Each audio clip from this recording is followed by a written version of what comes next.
हत्या, दादी गंभीर। जनपद मैनपुरी में एक बार फिर अपने ही जान के दुश्मन बनते नजर आए हैं।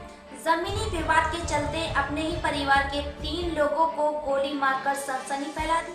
पूरा मामला थाना जनपद मैनपुरी के थाना दन्नाहार क्षेत्र का है, जहां ग्राम नेकापुर निवासी पौध रवि ने जमीनी विवाद के चलते अपने ही सगे बाबा, दादी एवं बुआ को गोली मार दी, जहां बुआ की मौके पर ही मौत हो गई।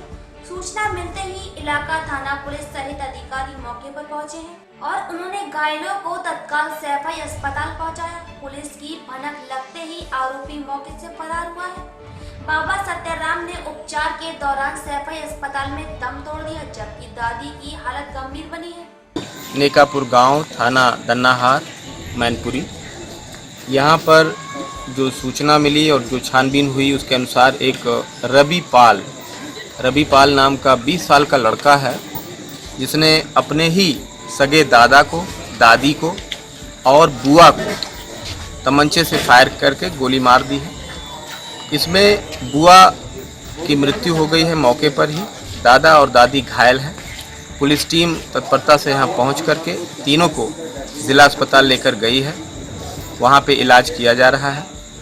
साथ ही साथ ये बताना है कि जो गोली मारने के पीछे कारण अभी समझ में आया है, जो बताया जा रहा है लोगों के द्वारा, और जो वृद्ध महिला जो घायल है उसने जो बताया उसके अनुसार ये रवि नाम का जो लड़का है उनका ही नाती है।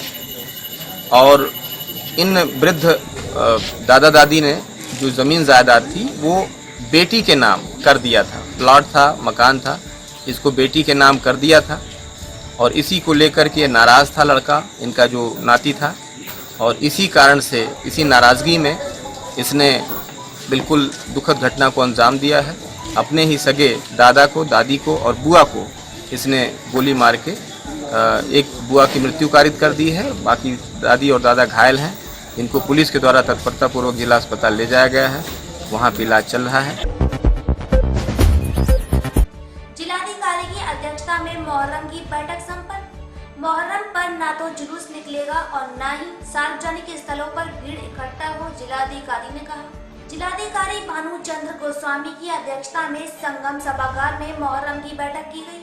बैठक में जिलाधिकारी ने कहा कि वर्तमान स्थिति कोविड-19 की दृष्टिगत संक्रमण को रोकने के लिए जो भी त्योहार मनाए जा रहे हैं, चाहे किसी भी धर्म से जुड़े हैं, बहुत ही शांतिपूर्ण ढंग से घर पर ही मनाए जा रहे हैं। किसान महंगे दामों पर खाद खरीदने के लिए विवश। धान की फसल में जहां किसानों के द्वारा यूरिया खाद डालने की तैयारी जोरों से की जा रही है, वहीं ग्रामीण क्षेत्रों की बाजारों में खुली खाद की दुकानों पर किसानों को महंगे दामों पर खाद बेची जा रही है। ये मवैया साधन सहकारी समिति पर आपको क्या रेट खाद मिली? 267 रुपये में मिल रही है। मार्केट में वही खाद 380 रुपये प्रति बोरी मिल रही है। तो बाहर कालाबाजारी हो रही है, समिति पे सही मिल रही है। अगर समिति पे खाद रहे तो किसानों को पर्याप्त मात्रा में खाद मिलती रहे। तो जैसे कभी बाजार में आप लेने गए तो वहाँ पर जो महंगे रेट, तो उसका विरोध आप लोगों ने किया? नहीं, वो कहते हैं लेना हो लीजिए, नहीं जाइए। अब कोई विरोध कभी कोई किसान नहीं किया। क्या नाम है? हमारा नाम उमेश कुमार द्विवेदी है। जनपद के विभिन्न थाना क्षेत्रों से अवैध शस्त्र व 178 लीटर अवैध शराब, मैं शराब बनाने के विभिन्न उपकरणों समेत गिरफ्तार किया। थाना कादर चौक पुलिस में आबकारी टीम द्वारा एक नफर अभियुक्त राजपाल पुत्र राम बाबू निवासी ग्राम कैथुलिया, थाना कादर चौक, जिला बदायूं को 40 लीटर कच्ची शराब व 250 लीटर लहन को मौके पर नष्ट किया गया। वांछित व वारंटी अभियुक्तों एवं शांति व्यवस्था भंग करने पर जनपद के विभिन्न थाना क्षेत्रों से कुल 23 व्यक्ति गिरफ्तार किए। उचहत पुलिस द्वारा 10 नफर अभियुक्त हरिराम पुत्र कल्याण शाक्य निवासी ग्राम गड़िया चौरा, थाना उचहत, सेवाराम पप्पू पुत्र कुमारी निवासी गढ़ नरपत नगला, थाना उचहत, असलम राजू पुत्र गढ़ लड्डन निवासी गढ़ वार्ड नंबर 9 कस्बा, थाना उचहत, जुबैर पुत्र सगीर अहमद निवासी वार्ड नंबर 11 कस्बा व थाना उचहत, रामपाल पुत्र श्यामपाल पुत्र रामपाल, मुकेश पुत्र वीरेंद्र निवासी गढ़ हरेड़ी, थाना उचहत, नरेश यादव पुत्र हरिराम निवासी ग्राम बल्ले नगला, थाना उचहत, बदायूं को शांति भंग होने की आशंका के दृष्टिगत गिरफ्तार किया गया। बेस्ट परफॉर्मिंग स्टेट बना उत्तराखंड। स्वच्छ सर्वेक्षण 2020 के परिणाम जारी, उत्तराखंड के निकायों का शानदार प्रदर्शन। मुख्यमंत्री त्रिवेंद्र सिंह रावत एवं शहरी विकास मंत्री मदन कौशिक ने प्राप्त किए राष्ट्रीय स्तर के पुरस्कार। विकासखंड सितारगंज में प्रधानों ने तालाबंदी कर दिया धरना। प्रधानों की मांगे न मानने पर सरकार के खिलाफ बैठे धरने पर। सितारगंज 74 ग्राम सभाओं वाले विकास खंड कार्यालय पर आज ताला जड़ दिया गया है। मामला ग्राम प्रधानों से जुड़ा हुआ है। सरकार को अपनी मांगों से अवगत कराने के बाद किसी अच्छे फैसले के इंतजार का बांध टूटा तो प्रदेश प्रधान संगठन के आह्वान पर प्रदेश अध्यक्ष भास्कर सम्मल की अगुवाई में विकास खंड कार्यालय पर तालाबंदी कर धरना दिया गया। साथ ही मांगे न मानने पर तालाबंदी और धरना प्रदर्शन जारी रखने की चेतावनी दी गई।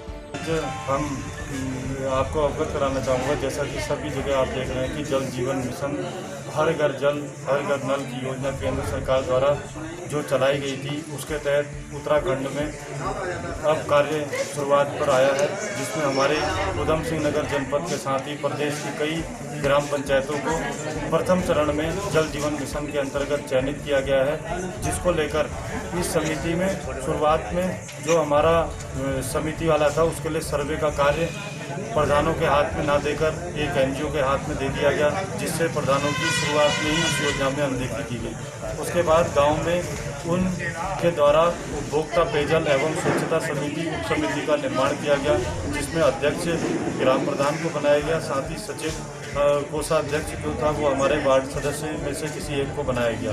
इसी के साथ जब पैनल पूरा हुआ, उसके बाद जब खाता खोलने की बारी आई तो उसमें भी अध्यक्ष को साइड कर दिया गया। केवल कोषाध्यक्ष एवं जो हमारे ग्राम पंचायत विकास अधिकारी हैं उनका खाता खोल दिया गया, जिस पर ग्राम प्रधान गांव का मुखिया होता है और सभी लोग ग्राम प्रधान को ही जानते हैं जो ये समिति चलानी है। इसका भविष्य में रखरखाव की जिम्मेदारी, क्रियान्वयन, संचालन सब का कार्य उस समिति को दिया गया है। परंतु इसमें जो निर्माण का कार्य है, निर्माण में कार्यदायी संस्था ग्राम पंचायत को न बनाकर सरकार द्वारा जल संस्थान, जल निगम या स्वजल इनके माध्यम से ये कार्य कराया जा रहा है और इन विभागों द्वारा भी ये कार्य स्वयं न कर उसमें भी ठेकेदारी प्रथा अपनाई जा रही है। तो जिसका हम प्रधान संगठन इस ठेकेदारी प्रथा, उस कार्य में ठेकेदारी प्रथा का विरोध करता है और सरकार से निवेदन करता है कि जो ये योजना का पैसा आना है वो पैसा ग्राम पंचायत के खाते में आए, ताकि जो ये कार्य ठेकेदारों द्वारा ग्राम में किया जाएगा उसमें सही गुणवत्ता का कार्य हो।